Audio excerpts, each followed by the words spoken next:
जय हिंद साथियों, स्वागत है आप सभी का आपके अपने favourite education platform police academy Rajasthan में। आज है साथियों 7 फरवरी 2022 और आज की क्लास आपके लता मंगेशकर जी के ऊपर सबसे महत्वपूर्ण होने वाली है। उससे पहले हम सभी लता मंगेशकर जी को भावपूर्ण श्रद्धांजलि अर्पित करते हैं। और आज की क्लास में हम जितने भी लता मंगेशकर जी के ऊपर क्वेश्चन बनते हैं, उन्होंने अभी तक जितने भी पुरस्कार प्रदान किए, उनके जन्म संबंधी जो भी डिटेल है, उसी के साथ साथ जो भी आपके राजस्थान करंट अफेयर की क्वेश्चन है महत्वपूर्ण, वो कवर करेंगे। तो अभी तक क्लास को लाइक नहीं किया है तो एक बार लाइक जरूर कर दे, और चैनल पर नए हो तो चैनल को सब्सक्राइब करो, ताकि आपको डेली राजस्थान करंट अफेयर की क्लास और साथ में जो भी आपके नई भर्तियां आती है उनकी जानकारी सबसे पहले प्राप्त हो। तो चलिए क्लास को शुरू करते हैं बिना आपका टाइम वेस्ट किए। सबसे पहले देखते हैं आपके लता मंगेशकर जी का जन्म संबंधी सारी डिटेल। तो इनका जन्म हुआ था दोस्तों आपके इंदौर मध्य प्रदेश में। कहां पर हुआ था? इंदौर मध्य प्रदेश में। जन्म कब हुआ? तो जन्म हुआ था आपके 28 सितंबर 1929 को। कब हुआ था? 28 सितंबर 1929 को। इनके पिताजी का नाम था आपके दीनानाथ मंगेशकर। क्या नाम था? दीनानाथ मंगेशकर। और लता मंगेशकर जी का आपके पूरा नाम था कुमारी लता दीनानाथ मंगेशकर। उनके पिता दीनानाथ मंगेशकर एक कुशल रंगमंचीय गायक थे, तो उनका पेशा भी गाने गाने का था, और बेटी भी एक शानदार गायक बनी थी, ये आपको भी पता है। दीनानाथ जी ने लता को तब से संगीत सिखाना शुरू किया जब वे 5 साल की थी। तो लता मंगेशकर जी 5 साल की आयु से ही संगीत सीखना प्रारंभ कर दिया था। इनकी माता का नाम था आपके सेवंती माहेश्वरी। क्या नाम था? सेवंती माहेश्वरी। और इनका असली नाम हेमा भी था, यह भी आपको ध्यान में रखना है। काफी महत्वपूर्ण जानकारी है, कोई भी नहीं बताएगा। ये आपके टोटल पांच पांच भाई बहन थे, जिसमें एक लता जी खुद, एक मीना, एक आशा, एक उषा और एक आपके हरदेनाथ, जिसमें लता जी आपके सबसे बड़ी थी। इनका देहांत आपके 6 फरवरी 2022 को हुआ था। ये आपके देहांत वाली डिटेल और ये जो भी आपके जन्म संबंधी डिटेल है, याद रखना, वेरी वेरी इंपॉर्टेंट है आपके राजस्थान करंट अफेयर की और इंडिया के करंट अफेयर की 2022 की। तो अब बात करते हैं इन्होंने जो भी पुरस्कार जीते, वो इससे भी ज्यादा इंपॉर्टेंट है, एक भी आपके जानकारी मिस नहीं होगी, ये हमारा वादा है। तो आपके सामने जो भी इन्होंने पुरस्कार जीते वो, और उन्हीं के साथ में इनको पुरस्कार कब मिले, और साथ में उनकी युवावस्था की एक शानदार फोटो भी है। तो अभी तक क्लास को लाइक नहीं किया है तो एक बार लाइक जरूर कर दे। तो सबसे पहले इनको मिला था फिल्म फेयर पुरस्कार। कब मिला? तो एक फिल्म फेयर नहीं, इनको टोटल आपके 6 फिल्म फेयर पुरस्कार मिलते हैं। ऐसे भी व्यक्ति है जिनको एक दो फिल्म फेयर पुरस्कार मिलने के लिए वो मतलब तरस पड़ते हैं, लेकिन इनको टोटल 6 फिल्म फेयर पुरस्कार मिले थे। सबसे बड़े गर्व की बात है दोस्तों।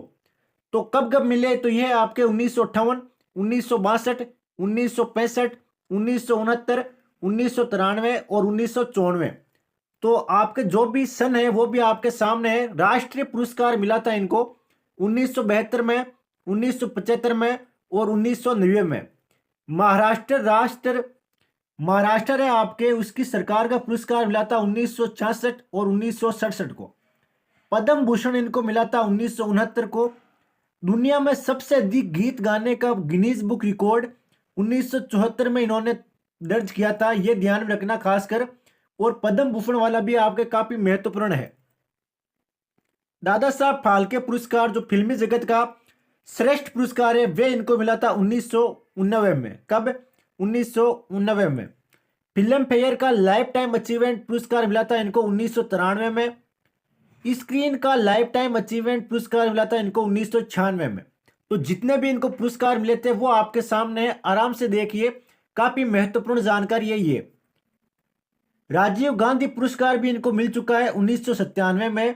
एनटीआर पुरस्कार 1999 में।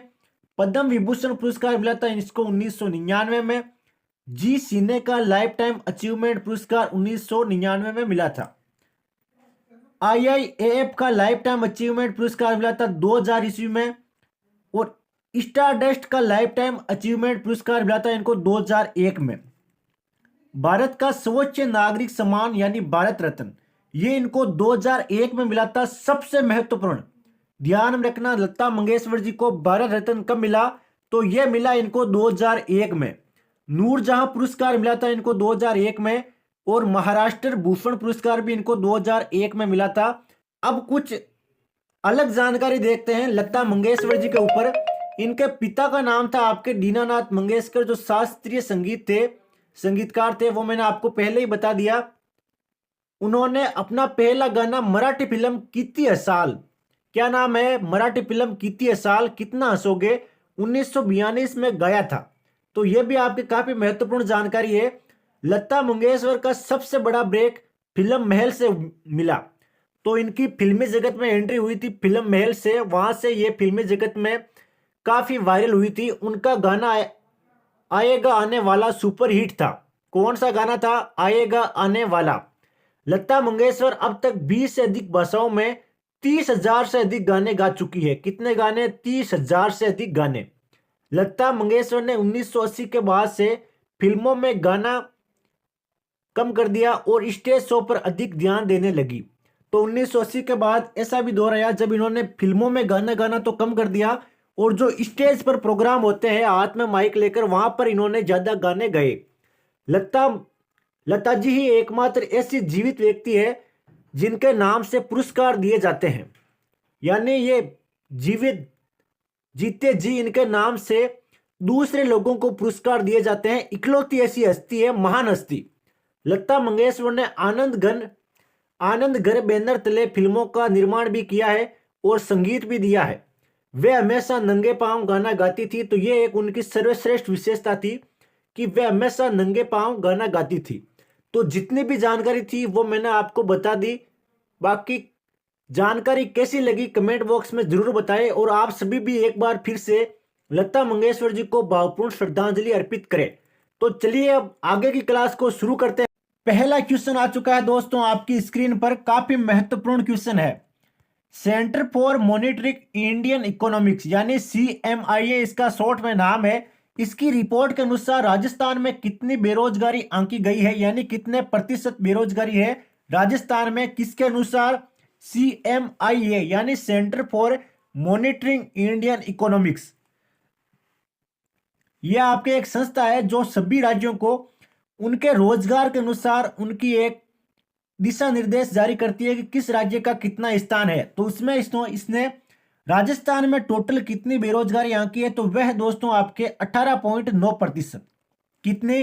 18.9%। और स्थान कौन सा दिया? दूसरा। प्रथम पर कौन है? तो प्रथम पर है आपके हरियाणा।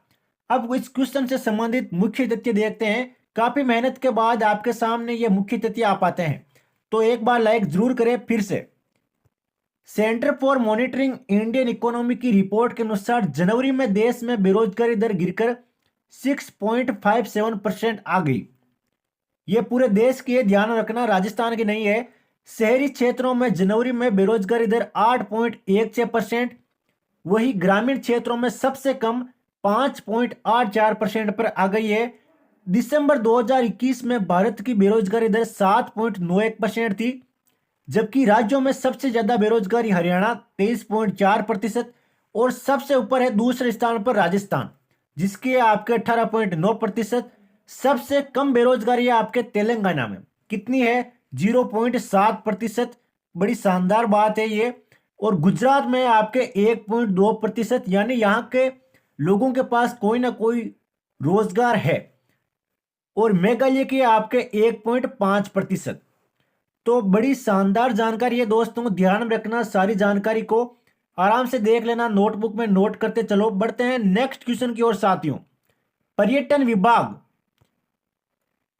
विभाग द्वारा आयोजित 3 दिवसीय मरु महोत्सव के बारे में सत्य कथन बताइए।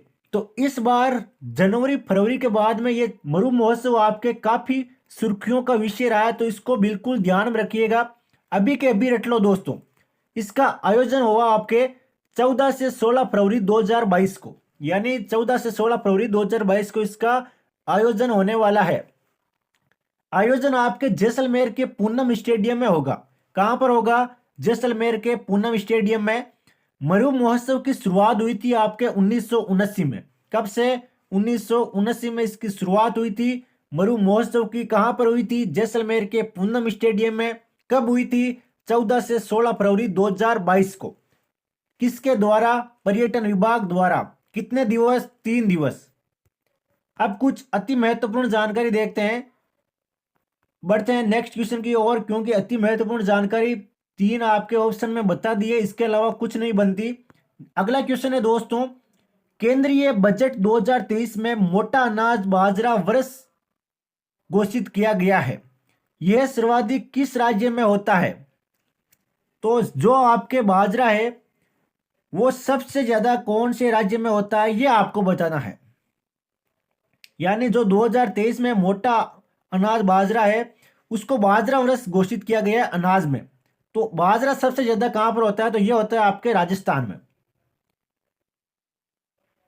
केंद्रीय बजट 2022-23 में वर्ष 2023 को बाजरा मोटा अनाज वर्ष घोषित किया गया है। देश में सर्वाधिक बाजरा आपके राजस्थान में होता है। अब बाजरे के ऊपर जितने भी क्वेश्चन बनते हैं वो आपके सामने हैं। खरीफ की फसल में आता है बाजरा। आप सभी भाई जानते होंगे बाजरे की रोटी बड़ी शानदार होती है और राजस्थान के गौरव के नाम से इसको जाना जाता है और गरीब का भोजन भी कहते हैं कुछ लोग। ये मूलतः आपके अफ्रीकी पौधा है। कौन सा पौधा है? मूलतः अफ्रीकी पौधा, और इसका वानस्पतिक नाम है आपके पेनिसेटियम ट्राइफोडियम। क्या नाम है? पेनिसेटियम ट्राइफोडियम। ध्यान रखना, काफी महत्वपूर्ण जानकारी है। श्री महावीर जी करौली में पाया जाने वाला संकर बाजरा बाजरे की एकमात्र ऐसी किस्म है जिसके लिए सिंचाई की आवश्यकता होती है। तो बाजरे की ऐसी कौन सी एकमात्र इकाई है जिसके लिए आपको सिंचाई करने की आवश्यकता होती है? तो वह है आपके संकर बाजरा। कहां पर पाया जाता है? करौली में। राज्य में बाजरे का अनुसंधान केंद्र कहां है? तो वह है आपके बाड़मेर में। इसकी 2-3 किस्में हैं, एक तो है आपके RCB2, एक है आपके राजस्थान 171, एक है आपके जरी बाजरा। अब और कोई जानकारी देखते हैं, बाजरे का सेंटर ऑफ एक्सीलेंस कहां पर है? तो वह है आपके जोधपुर में। कहां पर है? जोधपुर में। 2018 में केंद्र सरकार ने बाजरा को राष्ट्रीय अनाज घोषित किया था। तो बाजरा को आपके राष्ट्रीय अनाज कब घोषित किया गया? 2018 में।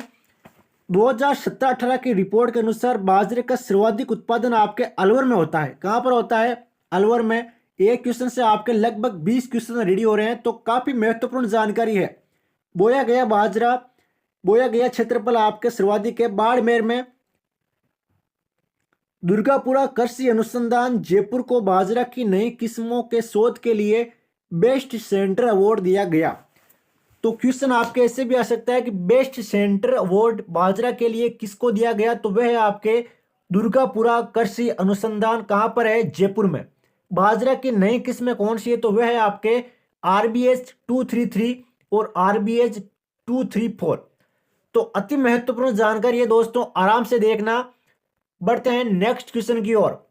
राज्य सरकार ने प्रदेश में सभी श्रेणियों के लिए न्यूनतम मजदूरी की दरों में कितने रुपए प्रतिदिन बढ़ाने का निर्णय लिया है? जो हमारी राज्य सरकार है राजस्थान की, उसने जो सभी श्रेणियां हैं उनके लिए न्यूनतम, सभी श्रेणियां मतलब SC ST OBC general EWS कोई भी क्यों ना हो, उसमें आपके न्यूनतम मजदूरी की जो भी दर है अब उसको बढ़ाया जाएगा। यानी हर एक गरीब की आय में वृद्धि करने का लक्ष्य है ताकि हर एक व्यक्ति अपनी आय में वृद्धि कर सके और एक शानदार जीवन यापन कर सके। तो वह है दोस्तों आपके 7 रुपए। कितने रुपए? 7 रुपए।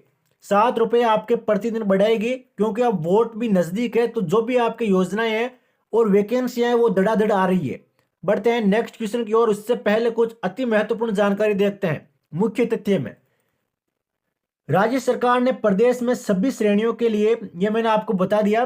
अब एक कुशल श्रमिक को 252 रुपए के स्थान पर 259 रुपए प्रतिदिन।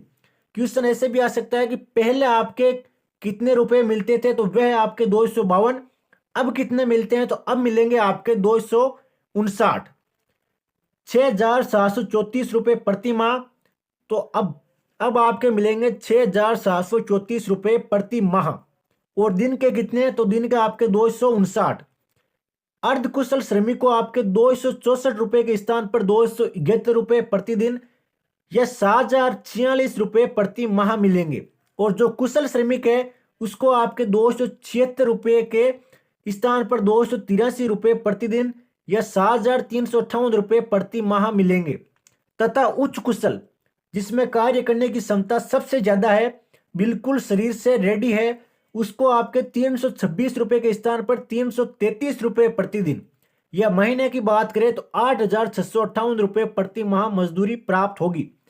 सबसे महत्वपूर्ण और शानदार जानकारी है दोस्तों, कहीं पर भी आपको नहीं मिलेगी, केवल हमारी क्लास में मिलेगी, बहुत ही कम टाइम में। क्योंकि हमारी क्लास का शीर्षक यही है कि कम टाइम में ज्यादा से ज्यादा और सभी महत्वपूर्ण क्वेश्चन यह जुलाई 2021 से प्रभावी किया जाएगा। तो यह जानकारी आपके ध्यान में रखना। 2022 में जो भी एग्जाम होते हैं वो 2021 की करंट अफेयर से भी काफी क्वेश्चन आते हैं, तो ध्यान में रखना। बढ़ते हैं अगले क्वेश्चन की ओर। कृषि विभाग के आयुक्त जिन्हें ई गवर्नेंस राजस्थान अवार्ड दिया गया, कौन है वो शख्सियत जिसको आपके कृषि विभाग के आयुक्त थे और जिन्हें ई गवर्नेंस राजस्थान अवार्ड दिया गया? तो वह है दोस्तों आपके डॉक्टर ओम प्रकाश। कौन है? डॉक्टर ओम प्रकाश, जो कृषि विभाग के आयुक्त थे। और कौन सा अवार्ड दिया गया? तो वह है आपके ई गवर्नेंस राजस्थान अवार्ड। अब इनके बारे में कुछ जानकारी देखते हैं। कृषि विभाग के आयुक्त डॉक्टर ओम प्रकाश को राजस्थान किसान साथी पोर्टल एवं 8 मोबाइल ऐप विकसित करने के लिए ई गवर्नेंस राजस्थान अवार्ड दिया जाएगा। तो जो भी आपके नई टेक्निक आती है उनके बारे में बिल्कुल 100% क्वेश्चन आता है, क्योंकि इस बार डिजिटल के जो भी क्वेश्चन है वो आपके एग्जाम में ज्यादा आते हैं। सूचना प्रौद्योगिकी व संचार विभाग की ओर से घोषित A2 श्रेणी में उन्हें अवार्ड मिलेगा। पोर्टल को बनाने में भूमिका निभाने वे उप निदेशक शंकर बाबू को B1 श्रेणी में ई गवर्नेंस अवार्ड दिया जाएगा। तो इनको तो आपके A2 श्रेणी में मिलेगा, और जो आपके उप निदेशक शंकर बाबू है इनको आपके B1 श्रेणी में मिलेगा। अब आप बढ़ते हैं अगले क्वेश्चन की ओर। कैंसर विश्व दिवस, जो आपके विश्व कैंसर दिवस है वह कब मनाया जाता है? तो वह मनाया जाता है आपके 4 फरवरी को, यानी परसों मनाया गया था। और 4 फरवरी पर ही आपके बिरजू महाराज जी की जयंती है, बिल्कुल, जिनको आप भली भांति जानते होंगे। और 4 फरवरी 2022 को 9वां वर्ल्ड कैंसर डे मनाया गया। तो इसका क्रम कौन सा था जो इस बार विश्व कैंसर दिवस मनाया गया? तो वह था आपके 90वां। 2022 theme class the care gap. तो इसकी थीम क्या थी? तो इसकी थीम थी आपके क्लोज द केयर गैप। क्या? Close the care gap. अब कुछ महत्वपूर्ण जानकारी देखते हैं इस क्वेश्चन से रिलेटेड। प्रदेश में cancer preventive and early detection mobile van शुरू हो चुकी है। अमेरिका में ब्रेस्ट कैंसर की वैक्सीन तैयार करने के लिए अजमेर की डॉक्टर छवि जैन को employee of the voter award मिला है। तो अजमेर की है, राजस्थान से संबंध रखती है और अमेरिका में अपना नाम कर रही है, इसीलिए यह क्वेश्चन छपेगा, 100% छपेगा। कौन है वो? डॉक्टर छवि जैन। कौन सा अवार्ड मिला है? तो वह आपके employ of the voter award. प्रदेश की पहली रोबोटिक थायराइड कैंसर सर्जरी आपके जोधपुर के एम्स अस्पताल में की गई थी, जो मैंने आपको पहले की क्लासों में बिल्कुल बताया था। अभी एक बार आराम से और देख लो। उच्च स्तरीय कैंसर संस्थान कहां पर है? तो वह आपके जयपुर में। डॉक्टर जसवंत राठी द्वारा लिखित पुस्तक कौन सी? मेरा युद्ध कैंसर विरुद्ध का विमोचन किया गया है। तो पुस्तक किसके द्वारा लिखी गई है? डॉक्टर जसवंत राठी, जिनको भी आप भली भांति जानते होंगे। राजस्थान का प्रथम कैंसर अस्पताल आपके जयपुर में है, तथा दूसरा कहां पर है? तो वह आपके कोटा में। अब जो आपके कल की क्लास का क्वेश्चन था कि हाल ही में आरपीएससी के नए कार्यवाहक अध्यक्ष किसे बनाया गया है? तो वह है आपके जसवंत सिंह राठी। अब एक क्वेश्चन है दोस्तों आपके लिए, कमेंट बॉक्स में बिल्कुल इसका राइट आंसर जरूर बताएं कि 2 फरवरी 2022 को भारत के 2 स्थलों को रामसर साइट घोषित करते ही अब कुल कितने रामसर स्थल हो चुके हैं? तो टोटल भारत में कुल कितने रामसर स्थल हो चुके हैं जब 2 फरवरी 2022 को 2 नए स्थलों को शामिल किया गया है? तो जल्दी से दोस्तों आपका राइट आंसर कमेंट बॉक्स में जरूर बताएं। अब देखते हैं जो आपके राजस्थान जीके के परीक्षा में बार बार रिपीट होते हैं क्वेश्चन, उनको 5 क्वेश्चन डेली आपको मिलते हैं क्लास में, इनको बिल्कुल भी मिस मत कीजिए। कायम खान रासो ग्रंथ के लेखक है आपके जान कवि। हमीर हट ग्रंथ के लेखक है आपके चंद्रशेखर। कनक सुंदर उपन्यास के लेखक है आपके शिवचंद भरतिया। वास्तु मंजरी ग्रंथ के लेखक है आपके नाथा। अलेकू हिटलर बातारी फुलवारी ग्रंथ के लेखक के आपके विजयदान देता। आप खुद देखिए क्वेश्चन का लेवल क्या है, कितने बढ़िया और ताज़ा शानदार क्वेश्चन है। तो आज की क्लास में साथियों इतना ही, मिलते हैं कल एक शानदार क्लास के साथ। जय हिंद, जय भारत।